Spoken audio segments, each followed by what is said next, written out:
Hello everyone. तो आज की डेट में हम लोग एक ऐसी कंपनी के बारे में जानेंगे जिनका विजन बहुत एक डिलाइट है और वैल्यू स्माइल्स है। तो कल मैंने आपसे पूछा भी था इस कंपनी के बारे में कि कौन सी कंपनी है, पर आगे बढ़ने से पहले मैं आपको ये बताना चाहूंगा, अगर आपके पास डीमेट अकाउंट नहीं है, अगर आप खुलवाना चाहते हो तो जीरोधा का ओपन करवा सकते हो। इसका जो डिस्क्रिप्शन में आपको लिंक मिल जाएगा। एडिशनली अगर आप सैमको खुलवाना चाहते हो तो आप इसका भी ओपन करवा सकते हो। इस कंपनी की एक अच्छी बात क्या है कि अगर आप किसी भी कंपनी की रेगुलर न्यूज अपडेट चाहते हो तो बस आपको वॉच लिस्ट में डाल देना है, या अगर आपने उस कंपनी को खरीद रखा है अपने होल्डिंग्स में भी, तो ऐसी कंपनियों की जो न्यूज है उनके रिलेटेड कुछ भी न्यूज चल रही हो तो वो आपको बहुत ही फ्रिक्वेंट वे में आपको नोटिफाई करते रहेगी। तो ये आपके लिए बहुत ही अच्छा होगा, जो कि शेयर मार्केट में कहीं ना कहीं न्यूज से अपडेट रहने के लिए एजुकेशन, इनका खुद का यूट्यूब चैनल भी है जहां से आप रेगुलर सीख भी सकते हो। तो इसका लिंक भी आपको डिस्क्रिप्शन में मिल जाएगा। और कोई भी इसके रिगार्डिंग क्वेश्चन है तो आप हमारे व्हाट्सएप नंबर पे कांटेक्ट कर सकते हो, टेलीग्राम चैनल पे भी ज्वाइन कर सकते हो।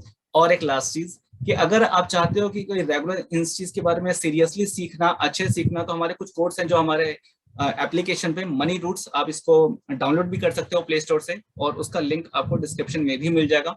वहां से आप हमें कनेक्ट कर सकते हो।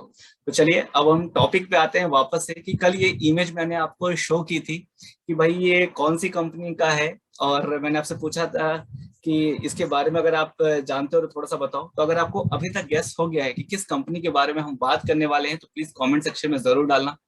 वीडियो के एंड में तो आपको हाई सी बातें पता चली जाएगा, तो देखते हैं कि आप सही होते हो या गलत होते हो।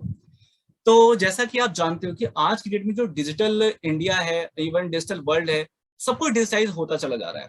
और लास्ट कुछ ईयर में आपने सुना होगा crypto currency, blockchain, cloud computing, इस तरीके का जो नाम है आप हाल ही में बहुत ज्यादा सुनते जा रहे होगे, कि कहीं ना कहीं ये सारा ही चीजें हैं जो भविष्य है।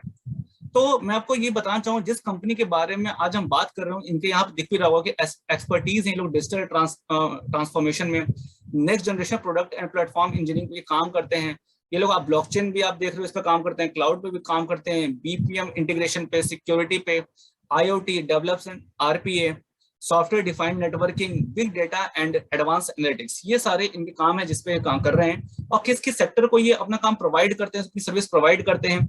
तो बीएफएसआई पे banking finance service, insurance, edutech में, हाई टेक में, मैन्युफैक्चरिंग एंड इंडस्ट्रियल में, रिटेल में, एंड ट्रैवल एंड हॉस्पिटैलिटी में। तो ये सारे जो सेक्टर है इसमें ये अपने काम को प्रोवाइड करते हैं। तो हमारा क्या फोकस होगा कि ये सिर्फ उस रीजन पे प्रोवाइड करते हैं जहां की कंपनी है, या इनका पूरे वर्ल्ड वाइड लेवल पे काम है। और ये कंपनी है कहाँ की, ये इंडिया की है, या अमेरिका की है, या जर्मनी की है, या कहाँ की ये कंपनी है, इसको भी हम आगे चल करके देखने वाले हैं। तो सबसे पहले हम इस कंपनी के रेवेन्यू डिस्ट्रीब्यूशन की बात करते हैं कि इनका किस जगह से सबसे ज्यादा रेवेन्यू आता है। तो ये आपके सामने स्क्रीन पे आ गया होगा इनके ज्योग्राफी। तो अमेरिका से अगर आप नोटिस करोगे तो इनका लगभग 35% जो रेवेन्यू है वो सिर्फ अमेरिका से आ रहा है। 10% के आसपास इनका यूरोप से आता है, 16% के आसपास इंडिया से आ रहा है, and rest of the world से लगभग 7-8% के आसपास है। तो इसको देख करके आपको क्या लग रहा है, कहाँ की कंपनी है, ये अमेरिका की कंपनी है, यूरोप की है, या इंडिया की है? अगर आपको ये पता होगा तो अच्छी बात है, अगर नहीं पता है तो मैं बता देता हूँ कि ये एक इंडियन कंपनी है, जो कि हमारे लिए बहुत अच्छी बात है कि इस तरह की जो हाईटेक कंपनियां है वो इंडियन कंपनी है, और ये बहुत ही अच्छी तरीके से काम कर रही है। तो इसके रिवेन्यू डिस्ट्रीब्यूशन को ही हम आगे लेकर चलते हैं और समझते हैं कि इनके जितने भी काम मैंने आपको डिस्कस किए थे, जैसे डिजिटल इंफ्रा जो क्लाउड का, या SaaS जो सॉफ्टवेयर एज सर्विस, इनका कितना डिस्ट्रीब्यूशन है इनके रेवेन्यू में। तो सिर्फ ये जो क्लाउड और डिजिटल इंफ्रा वाला जो इनका काम है, उससे ही सिर्फ ये 45% तक का इनका रेवेन्यू, जितना रेवेन्यू आता है, एग्जांपल के लिए अगर इनका 100 करोड़ का रेवेन्यू आ रहा है तो उसमें से 45.5 करोड़ का जो रेवेन्यू है सिर्फ डिजिटल इंफ्रा एंड क्लाउड से आ जाता है।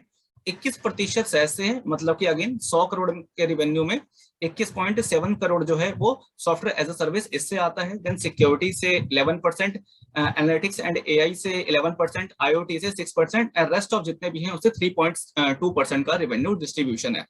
तो मेजरली अगर हम अभी इस पर फोकस करें तो डिजिटल इंफ्रा, क्लाउड, और ये जो SaaS है, सॉफ्टवेयर एज सर्विस, इससे ही इनका 65% से ज्यादा का रेवेन्यू है। तो सबसे ज्यादा इसी चीज पे इनका अभी फोकस कह सकते हैं, या इससे इनका काम अभी बहुत ज्यादा आता है। आगे देखते हैं कि भाई हमने देखा था कि कई कई सेक्टर में इनका काम है, तो हम ये देखेंगे कि इनका किस सेक्टर से कितना रेवेन्यू आ रहा है, क्या ये किसी एक सेक्टर पे डिपेंडेंट है या सबसे आता है।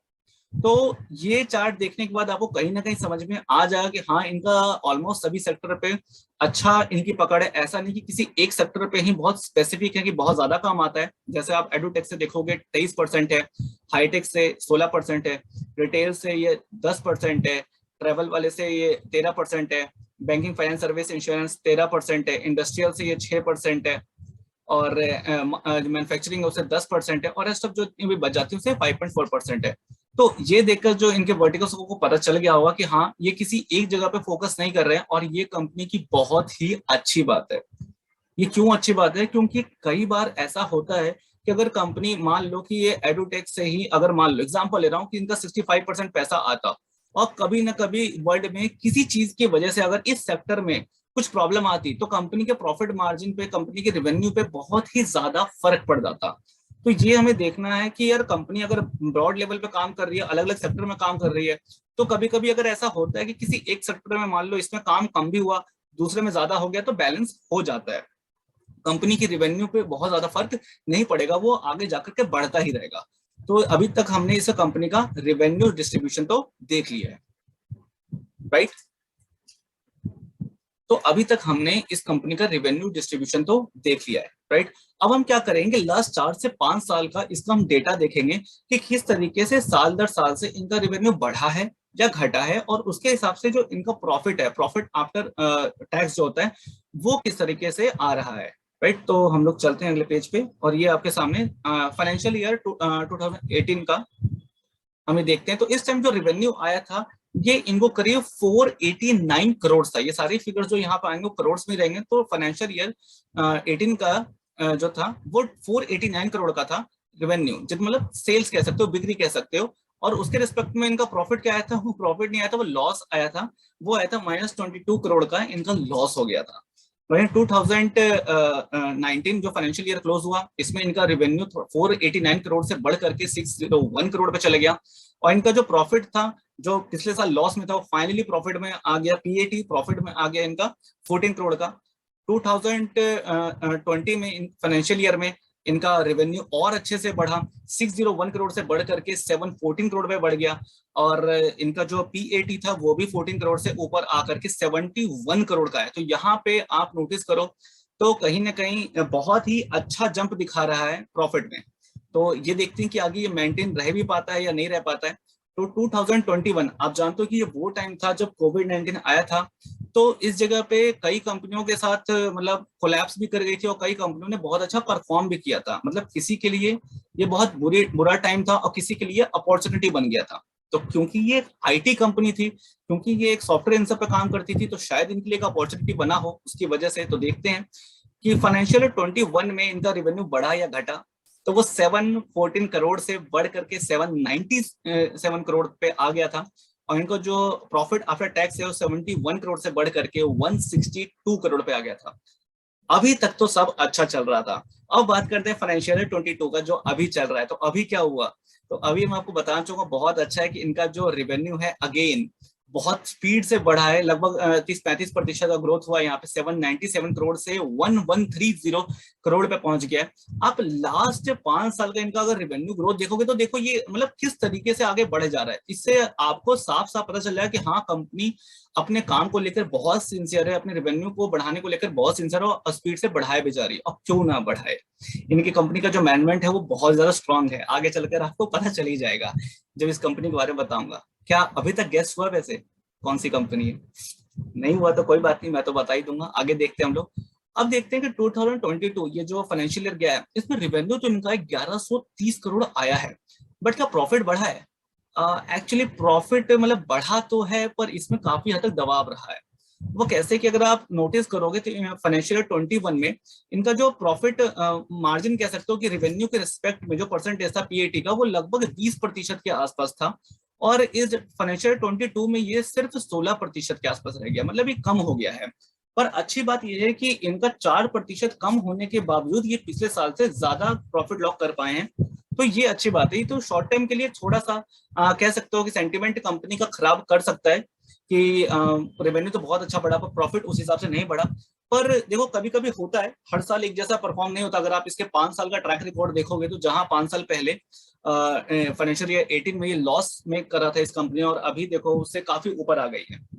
और शायद यही वजह है इस कंपनी की जिसकी वजह से इतनी तेजी से बढ़ रही है। तो मैं बिना लेट करे मैं इस कंपनी का नाम डिस्क्लोज करता हूँ आपके सामने। ये कंपनी है happiest mind, digitally driven mindful company. और अशोक सुक्ता जी की कंपनी है, बहुत अच्छे से इस कंपनी को आगे लेकर जा रहे हैं। और जिस तरीके से मैंने आपको इसकी रेवेन्यू और पीएटी जो ग्रोथ दिखाया है, और यही वजह है कि सितंबर 2020 में ये लिस्ट होने के बाद से ही जो लिस्टिंग प्राइस से भी 170% की इसकी ग्रोथ है। पी रेशियो की बात करें तो अपने सेक्टर पी से थोड़ी सी हायर वैल्यू पे ट्रेड होती है, और इसका डिविडेंड यील्ड 1.72% है। हालांकि एक चीज मैं आपको बताना चाहूंगा यहाँ पे कि कुछ लोगों का ये मानना है कि अब ये काफी जो कंपनी है ये काफी महंगी ट्रेड हो रही है, क्योंकि अपनी इसका देखो सेक्टर पी सिर्फ 29 पे है, 30 पे मान लो एवरेज, और ये लगभग 80 पे ट्रेड हो रहा है। तो कुछ लोगों का ये मानना है कि बहुत हायर वैल्यू पे ट्रेड हो रही है, बहुत ओवर वैल्यूड हो गई है। बट इसी के विपरीत कुछ एक्सपर्ट्स का ये मानना है कि जितनी अच्छी कंपनी है, जो इनका मैनेजमेंट है, जिस तरीके से कंपनी का पोटेंशियल है, तो ऐसी कंपनियां शायद ये महंगी ही ट्रेड होती हैं। तो ये मैं आपको किसी को भी इस कंपनी को खरीदने या बेचने की कोई सलाह नहीं दूंगा। मैं बस आपको इस कंपनी के बारे में इंफॉर्मेशन दिए जा रहा हूँ कि अभी तक कैसा परफॉर्म करा है कंपनी ने, आगे क्या स्कोप हो सकता है, वो आप खुद से स्टडी करना, राइट।